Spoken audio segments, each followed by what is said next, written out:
Subscribe करिए हमारे channel target UP TET CTET को और बेल आइकन को दबाइए। हेलो फ्रेंड्स, मैं रेनू स्वागत करती हूँ आप सभी भावी अध्यापक एवं अध्यापिकाओं का आपके अपने channel target UP TET CTET में। दोस्तों, आज की इस वीडियो में हम पढ़ने वाले हैं आप लोगों के इंग्लिश सब्जेक्ट के पवन सीरीज के बहुविकल्पी क्वेश्चंस को। इससे पहले भी हमने पार्ट 1 पढ़ाया है, पार्ट 1 भी पढ़ाया है और राजन सीरीज भी पढ़ाई है। अगर आपने नहीं देखा उन वीडियोस को तो आप देख सकते हैं, डिस्क्रिप्शन बॉक्स में उसकी लिंक मिल जाएगी। क्योंकि आप सभी लोगों को पता है कि हमने सभी विषयों का प्लेलिस्ट बना दिया है, आप सभी विषयों को अच्छे से देख सकते हैं। दोस्तों, जैसे ही आप जिस भी विषय के लिंक पर क्लिक करेंगे आप देखेंगे उस विषय के आपको सभी वीडियोस मिल जाएंगे। जितने भी वीडियोस हमने बनाए हैं उस विषय के आपको सभी वीडियोस मिल जाएंगे। और सबसे पहले आपको क्लासेस मिलेंगी, क्लासेस की वीडियोस के बाद फिर आपको इम्पोर्टेंट क्वेश्चंस की सीरीज मिलेगी और इम्पोर्टेंट क्वेश्चंस भी मिलेंगे चैप्टर वाइज।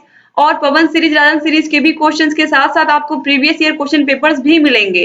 तो इस तरीके से हमने पढ़ाया है। तो अगर आप हमारे चैनल से तैयारी कर रहे हैं दोस्तों, तो आपको बेहतर से बेहतर कंटेंट हम देने की कोशिश करेंगे और आपकी तैयारी इतनी अच्छी हो जाए कि आप बहुत ही अच्छे मार्क्स स्कोर करें। यही हमारा टारगेट है आपको इस तरीके से पढ़ाने का।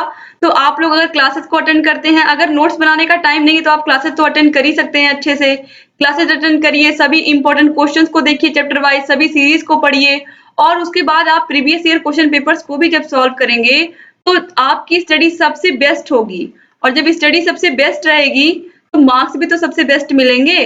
तो इसलिए आपको इस तरीके से तैयारी करनी है अपनी। तो चलिए हम अब सेकेंड पार्ट को भी स्टार्ट करते हैं। क्वेश्चन नंबर 31 से क्वेश्चन नंबर 30 तक ऑलरेडी आप देख चुके हैं पिछले वीडियो में। तो क्वेश्चन नंबर 31 है, a good lesson plan describe the list of primary teaching point, note on students activity, proforma for teaching schedule और ऑल ऑफ दीज। दोस्तों, एक गुड लेसन प्लान जो होता है, एक अच्छा पाठ योजना जो होता है, आप सभी को पता है क्या होता है। पाठ योजना क्लास में बच्चों को पढ़ाने से पहले ही आपको बना करके तैयार करनी होती है। जैसे मान लीजिए आप कोई भी लेसन, मान लीजिए सौर परिवार आप पढ़ाने वाले हैं, अगले चैप्टर में आप जा करके कक्षा में पढ़ाएंगे, उससे पहले आपके पास पूरा लेसन प्लान होना चाहिए कि कौन कौन से क्वेश्चन हम क्लास में जाते ही बच्चों से पूछेंगे, उनका पूर्व ज्ञान चेक करेंगे, उनको कितना आता है कितना नहीं आता है, और उसके बाद हम अपने प्रकरण को यानी कि अपने चैप्टर को स्टार्ट करेंगे। तो इस तरीके से यहाँ पर देखिए list of primary teaching point, जो प्राइमरी टीचिंग स्किल है वो अच्छे से आपको पता होनी चाहिए कि किसके बाद कौन सा कौशल आने वाला है, इसके बाद श्यामपट्ट कौशल के बाद कौन सा कौशल आने वाला, निरीक्षण कौशल कब आने वाला है, ये सभी आपको पता होने चाहिए। Note on students activity, students की जो एक्टिविटी होती है उस पर भी आपको विशेष ध्यान देना होता है। कौन सा बच्चा किस तरीके से क्लास में आपकी बातों को सुन रहा है कि नहीं सुन रहा है। प्रोफार्मा फॉर टीचिंग शेड्यूल, आपके पास एक परफॉर्मा होना चाहिए इस टीचिंग शेड्यूल का, क्योंकि आप सभी को पता है कि आपका जो टीचिंग शेड्यूल है वो बहुत ही बेहतर तरीके से होना चाहिए। क्योंकि बच्चों को अलग अलग सब्जेक्ट पढ़ाने होते हैं, अलग अलग टीचर्स होते हैं, तो इन सभी बातों को आपको ध्यान रखना होता है। तो आपका जो लेसन प्लानिंग है वो बहुत ही अच्छी होनी चाहिए। तो ये सभी चीजें उसमें आती हैं। तो ऑप्शन डी जो है ये बिल्कुल राइट आंसर हो जाएगा। इसके बाद क्वेश्चन नंबर 32 है, which of the following is also known as science of sound, reading, writing, spelling और फोनेटिक्स।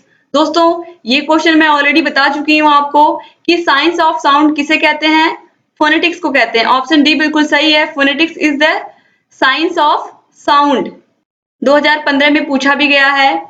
क्वेश्चन नंबर 33 है, which of the following is in passive case, I, me, you और mine. दोस्तों, passive case में यहाँ पर है option D mine.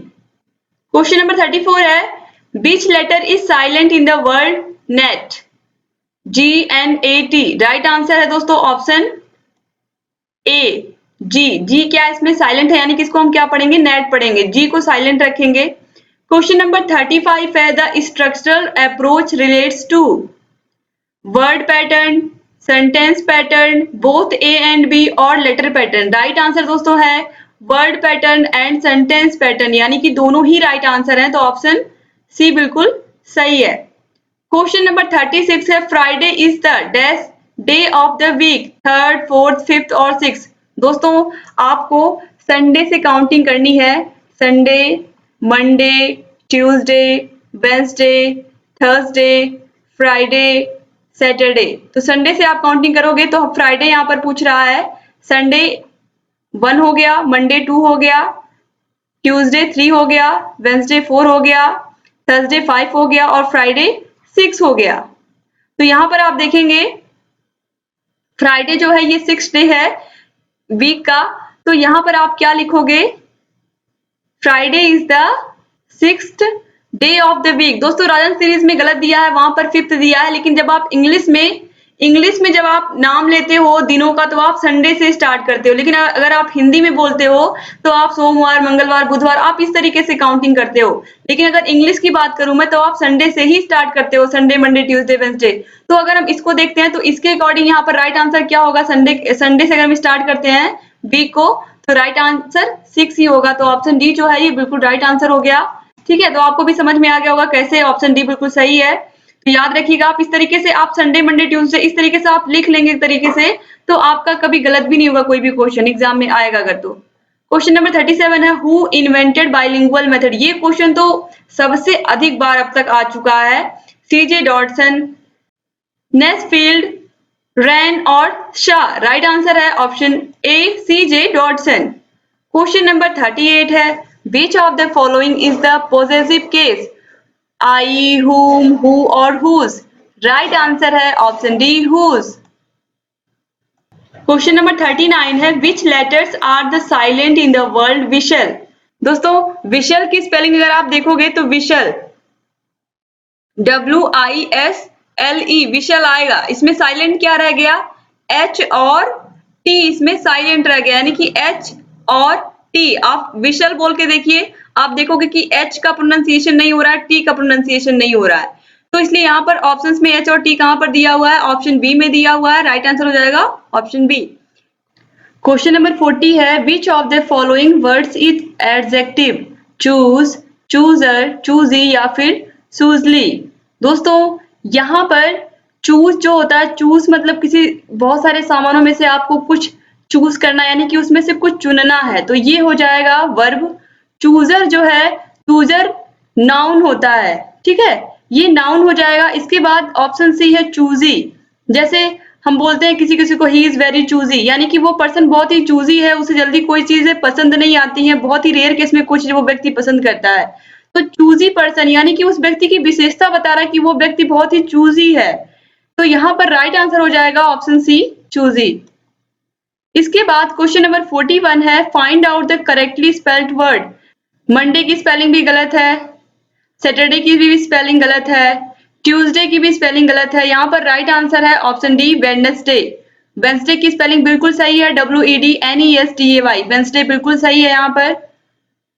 Question number 42 है, bilingual method is invented by professor CJ Dodson, doctor West, professor Gary Thompson and Wyatt. Right answer है option A, bilingual method is invented by professor CJ Dodson. और ये question अब तक का सबसे अधिक बार आया हुआ क्वेश्चन है आपके एग्जाम में, तो ये तो आप भूलिएगा मत कभी।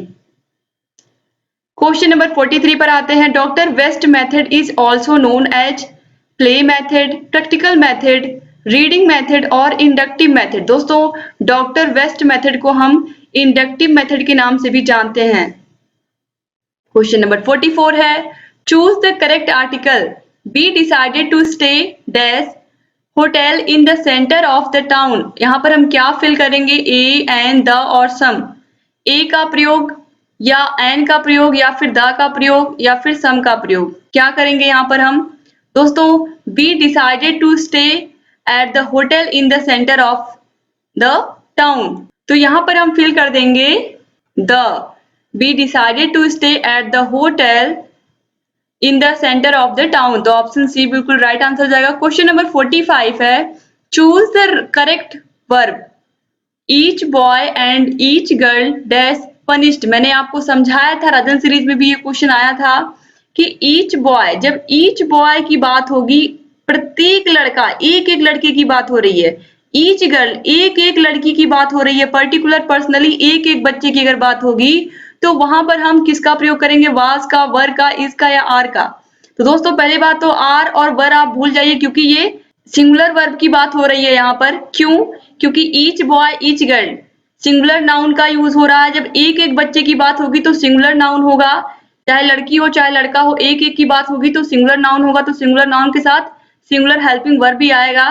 तो पनिश्ड है यानी कि वर्ब की क्या है, सेकेंड फॉर्म है, तो सेकेंड फॉर्म किसमें आती है, पास्ट इंडेफिनिट में ही आती है।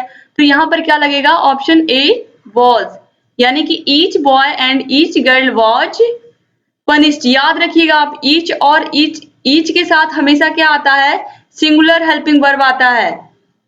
क्वेश्चन नंबर 46 है, choose the correct spelled word. Grammar की स्पेलिंग आप सभी लोगों को पता है, GRAMMAR, AR होता है, इस पर विशेष ध्यान दीजिएगा। देखिए इतना सिंपल सा स्पेलिंग पूछ लिया है आप लोगों से एग्जाम में और एक नंबर आसानी से मिल भी गया। क्वेश्चन नंबर 47 है, choose the correct preposition.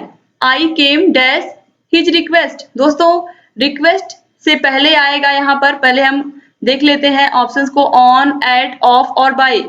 I came on his request, यहाँ पर क्या आएगा, ऑन आएगा। रिक्वेस्ट से पहले क्या लगा है, ऑन प्रीपोजिशन का प्रयोग हुआ है।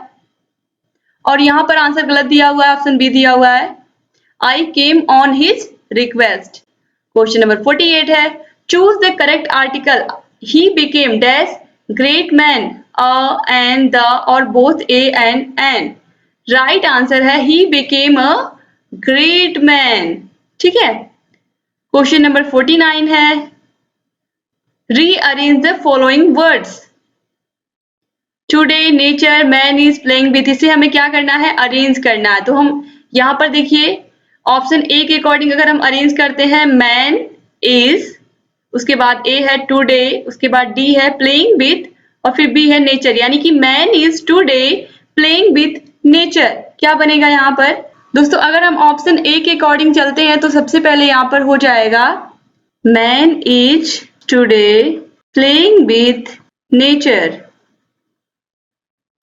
ठीक है, तो सबसे पहले सी, उसके बाद ए, उसके बाद डी और उसके बाद बी। तो राइट आंसर है यहाँ पर ऑप्शन ए। और इस तरीके से भी बन सकता है, today man is playing with nature, लेकिन इस तरीके से ऑप्शन ए से कहीं स्टार्ट ही नहीं है। आप देखिए ए से कहीं पर कोई भी ऑप्शन नहीं स्टार्ट है। क्वेश्चन नंबर 50 है, which method is midway between translation cum grammar method and direct method. Doctor West new method, bilingual method, Herbartian method या फिर सब्स्टिट्यूशन मेथड। दोस्तों जो बाइलिंगुअल मेथड है ये ग्रामर ट्रांसलेशन मेथड और डायरेक्ट मेथड इन दोनों के बीच का है, तो ऑप्शन बी जो है ये बिल्कुल राइट आंसर हो जाएगा। इसके बाद क्वेश्चन नंबर 51 है, what is the full form of TLM।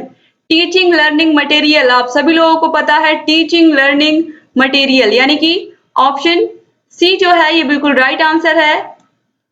और मैं कई बार आप लोग को बता भी चुकी हूँ कि TLM का फुल फॉर्म क्या होता है, 2019 में पूछा गया है ये क्वेश्चन। क्वेश्चन नंबर 52 है, fill the correct preposition. We got dash difficulties. Option है इन, एट, ऑन और इनटू। दोस्तों यहां पर भरा जाएगा we got into difficulties. Rajan series में ये क्वेश्चन गलत दिया हुआ था, इसका राइट आंसर है इनटू, यानी कि ऑप्शन डी क्या है, बिल्कुल सही है, वी गॉट इनटू डिफिकल्टीज। तो याद रखिएगा उसमें इन दिया था, लेकिन राइट आंसर क्या है, इनटू। क्वेश्चन नंबर 53 है, What are the two productive skills। मैंने आपको समझाया था कि प्रोडक्टिव स्किल क्या होती है, रिसेप्टिव स्किल क्या होती है। रिसेप्टिव स्किल में केवल एक स्किल आती है और वो है लिसनिंग स्किल।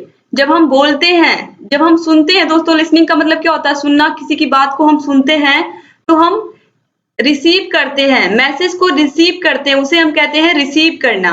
जहां पर भी आपको लिसनिंग मिलेगा सबसे पहले वो ऑप्शन तो होगा नहीं, क्योंकि यहाँ पर प्रोडक्टिव स्किल की बात हो रही है। तो ऑप्शन ए में लिसनिंग दिया है, ये भी करेक्ट नहीं है। ऑप्शन सी में भी लिसनिंग दिया है, ये भी नहीं सही है। ठीक है, अब यहाँ पर देखिए लिसनिंग ऑप्शन ए और ऑप्शन सी में है, इसलिए ऑप्शन ए और ऑप्शन सी नहीं सही होगा। ऑप्शन बी में देखिए speaking skill and writing skill दिया हुआ है, ये बिल्कुल राइट आंसर है। यानी कि बोलने को और लिखने को हम क्या कहते हैं, प्रोडक्टिव स्किल कहते हैं, ये हमारी प्रोडक्टिव स्किल होती है। तो ऑप्शन बी बिल्कुल सही हो गया। क्वेश्चन नंबर 54 है, a language can be acquired through exposure, motivation, repetition या ऑल ऑफ द अबव। जब आप कोई लैंग्वेज सीखते हो तो आप उसमें जब तक आपको मोटिवेशन नहीं मिलेगा, आप क्यों सीखना चाहते हो, तब तक आप नहीं सीख पाओगे। तो आपके अंदर उसके लिए अभी प्रेरणा भी होनी चाहिए, बार बार आप उसको जितनी बार बोलोगे, जितनी बार रिपीट करोगे, उतनी बार आपकी लैंग्वेज अच्छी होती जाएगी, आप उसको एक्सप्रेस कर पाओगे किसी के सामने। तो ये सभी चीजें इसमें आती हैं। ऑल ऑफ द अबव बिल्कुल राइट आंसर है। क्वेश्चन नंबर 55 है, what are the two productive skills? Listening speaking, speaking writing, reading writing या फिर लिसनिंग रीडिंग। अभी मैंने आपको बताया है कि स्पीकिंग और राइटिंग ये क्या होते हैं, प्रोडक्टिव स्किल होते हैं। और आप देख सकते हैं ये क्वेश्चन कई बार एग्जाम में पूछा जा चुका है। तो याद रखिएगा कि स्पीकिंग, बोलना और लिखना ये क्या है, ये प्रोडक्टिव स्किल है, ये प्रोडक्टिव है। और लिसनिंग क्या है, ये रिसेप्टिव स्किल है। क्वेश्चन नंबर 56 है, the aim of teaching a second language should not be to understand the language spoken, to read the language with comprehension, to forget the mother tongue, to write the language correctly. दोस्तों जब हम किसी नई भाषा को सीखते हैं तो हम उस लैंग्वेज को क्यों सीखते हैं, उसका एम क्या होता है? उसको सीखने का एम होता है हम उस भाषा को अच्छे से समझ सके, उसको बोल सके और साथ ही साथ उस लैंग्वेज में सही उसको ग्रामेटिकली बिल्कुल सही बोल सके और उसके सभी बातों को हम समझ भी सके, चाहे कोई कॉम्प्रिहेंशन भी हमें उस भाषा में मिल जाए तो भी हम उसको समझ करके उसके क्वेश्चन आंसर्स को बता सके। यहाँ पर पूछा है the aim of teaching a second language should not be, यानी कि सेकेंड लैंग्वेज को सीखने का उद्देश्य ये नहीं होना चाहिए, क्या नहीं होना चाहिए? To forget the mother tongue, यानी कि अगर आप दूसरी भाषा को सीख रहे हो इसका ये मतलब नहीं कि आप पहली भाषा को, अपनी मातृभाषा को भूल जाओ। तो यहाँ पर राइट आंसर हो जाएगा ऑप्शन सी। क्वेश्चन नंबर 57 है, which compositions provides students for free thinking? Writing composition, oral composition, guided composition या फिर free composition? Which composition provides students for free thinking? Free thinking के लिए कौन सा कंपोजिशन सबसे बेस्ट है? Option A writing composition. बच्चे को जितना आप स्वतंत्र रूप से लिखने के लिए प्रोत्साहित करोगे, जितना आप उससे बोलोगे स्वतंत्र रूप से लिखने के लिए, वो उतना ही उस कार्य में बेहतर बनेगा और उसकी जो थिंकिंग है वो और अधिक ब्रॉड होगी, उसकी कल्पना शक्ति बढ़ेगी और वो पढ़ाई में भी अच्छा होगा। तो यहाँ पर राइट आंसर हो जाएगा ऑप्शन ए। इसके बाद क्वेश्चन नंबर 58 है, objective of teaching poetry is? Poetry teaching का उद्देश्य क्या होता है? इंजॉयमेंट, कॉम्प्रिहेंशन, एप्रिसिएशन, यानी कि ये सभी चीजें आती हैं। जब आप पोएट्री को पढ़ते हो तो आपके अंदर क्या आता है? आपके अंदर इंजॉयमेंट, आपको खुशी मिलती है कविता पढ़ के, आपको अभिप्रेरणा भी मिलती है। कभी कभी ऐसी कविताएं होती हैं जो मन को छू जाती हैं और हम उसको अपने जीवन में भी धारण कर लेते हैं। तो ये सभी चीजें बहुत ही महत्वपूर्ण हैं, कविताएं भी सुननी चाहिए। तो यहाँ पर राइट आंसर हो जाएगा ऑप्शन डी। तो इस तरीके से दोस्तों ऑप्शन डी बिल्कुल राइट आंसर है। जितने भी क्वेश्चन थे हमने सभी क्वेश्चंस को करा दिया।